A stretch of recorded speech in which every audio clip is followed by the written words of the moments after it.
Magaalada Baydhabo ee xarunta gobolka Baay waxaa saakay mar kale dib uga qarxay dagaal culus kadib markii ciidamada Koonfur Galbeed Soomaaliya ay weerareen guriga wasiirka xanaanada xoolaha, dhirta iyo daaqa ee xukuumadda Soomaaliya, Xasan Eelaay. Dagaalka ayaa galay maalintiisii labaad, ilo dadka deegaanka ah ayaa sheegay in xaaladdu ay faraha ka baxday, isla markaana uu sii xoogaysanayo dagaalka, iyada oo labada dhinac ay isweydaarsanayaan hubka noocyadiisa kala duwan. Wararka ayaa intaasi ku daraya in dagaalka uu sababay khasaare isugu jira dhimasho iyo dhaawac soo kala gaaray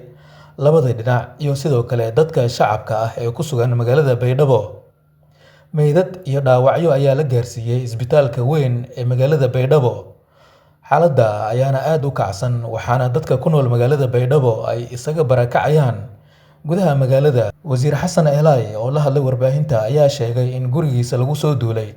wuxuuna tilmaamay in mas'uuliyadda uu qaadayo madaxweyne Cabdicasiis Laftagareen oo ay isku hayaan arrimaha siyaasadda maamulkaas. Dagaalkan ayaa salka ku haya muran xooggan oo ka dhashay dhul ku yaala aagga suuqa xoolaha ee magaaladaas. Xaaladda ayaa haatan kacsan, mana jiro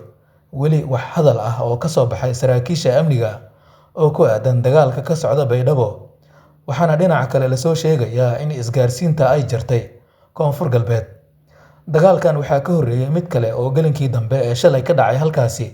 kaasi oo u dhexeeyay ciidanka Koonfur Galbeed iyo kuwo kale oo daacad u ah sarkaal lagu magacaabo Cabdiraxmaan Niishow, kaasi oo isna lagu eedeeyay qalqalgelin amni iyo sidoo kale inuu dhigtay jidgooyo. Xiisaddan ayaa ku soo aadaysa xilli la filayo in Koonfur Galbeed ay aado doorasho, maadaama uu mar hore dhammaaday muddo xileedkii madaxweynaha maamulka Koonfur Galbeed Soomaaliya, Cabdicasiis Xasan Maxamed Laftagareen.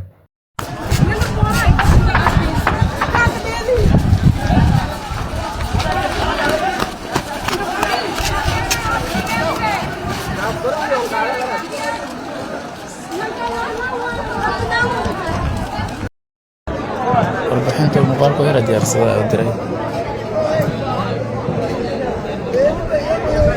dagaalka afkan uu yeeshay oo wasiirka xanaanada xoolaha dowladda federaalka Soomaaliya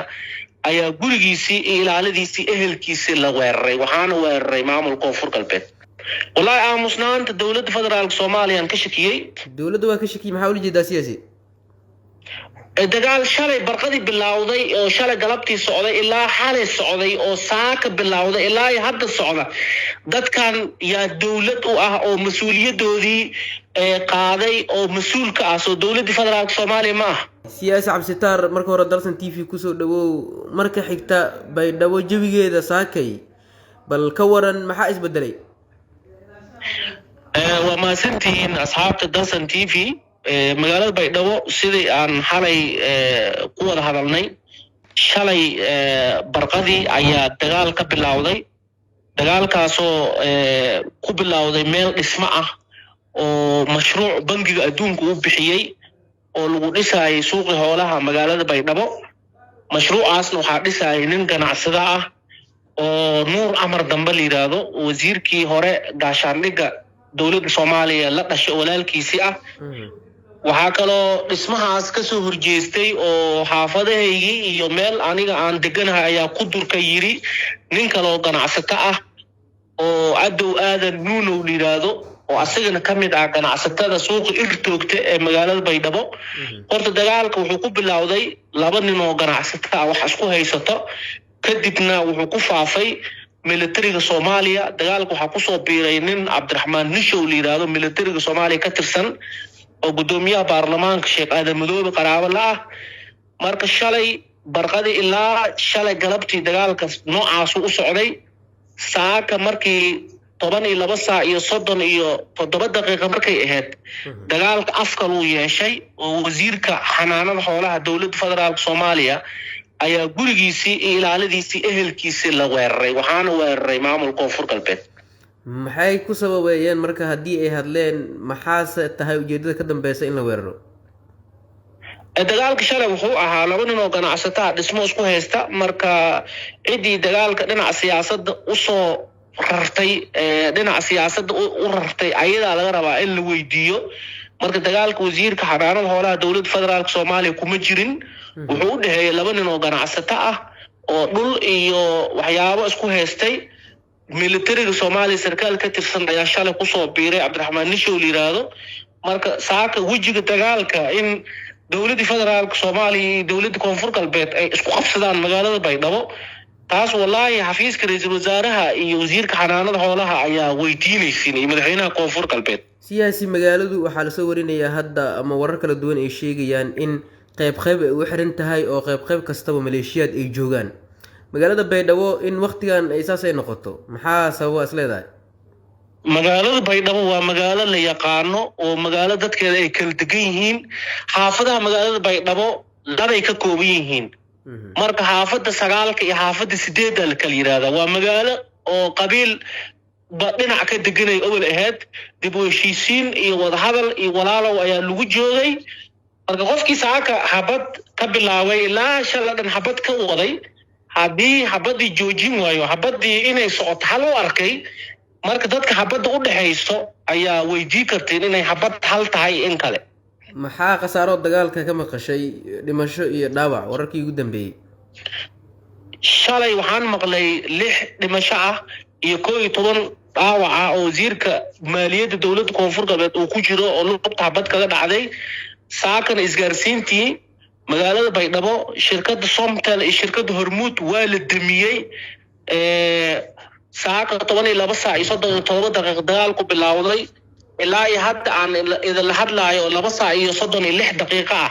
dagaalku wuu socdaa 2 saac wax ka badan uu socdaa marka shacab fara badan oo iskoolaad aadayay oo shaqooyinkooda aadayay oo ganacsigooda furanaya in lagu soo kallaxo min subax oo habad lagu bilaabo mas'uuliyad ma aha wax fiican ma aha marka siyaasi dagaalkan sii socda hadduu saan ku sii socdo maxaa dhici kara wallahi aamusnaanta dawladda federaalka Soomaaliya ka shakiyay ma waxay ahayd in ma aragtay magaalada Baydhabo wafdi loo diro dhinacyada dagaalamaya habada Joojiya ciidamo dhaxgala in loo diray ahayd marka ma garanayo sabab looga aamusan yahay marka ugu dambeyn walaalow iyo hadal ay ku dhamaanaysa dawladda federaalka kaalinteedii ma qaadanayso inay qaadatayna ahayd dawladda waa ka shakiyay maxaa u jeedaa siyaasi dagaal shalay barqadii bilowday oo shalay galabtii socday ilaa xalay socday oo saaka bilowday ilaa hadda socda dadkan yaa dawlad u ah oo mas'uuliyadoodii qaaday oo mas'uulka ah soo dawladda federaalka Soomaaliya ma ah ma ka hadlin war saxaafadeedna kama soo saarin wafdina uma dirin ciidan dhaxgalana uma dirin cid loo dirana ma jirto marka sabab looga aamusay ma garanayo aniga waxaan u maleynayaa dawladda inay rabto inuu habada sii socoto hadda shacabka Baydhabo dushooda lagu dagaalamayaa oo caruur iyo haween isugu jiraan wala in lagu dagaalamo dushooda ma ahayn marka caruur subaxii iskool aadaysa in saaka iskoolaadkooda iyo noloshoodii habad loogu bedelo wax ay sugayeen ma aha ilaahayna waa ka bixin doonaa mas'uuliyiin ka naxayana dadku way u imaan doonaan hadii ilaahay yiraahdo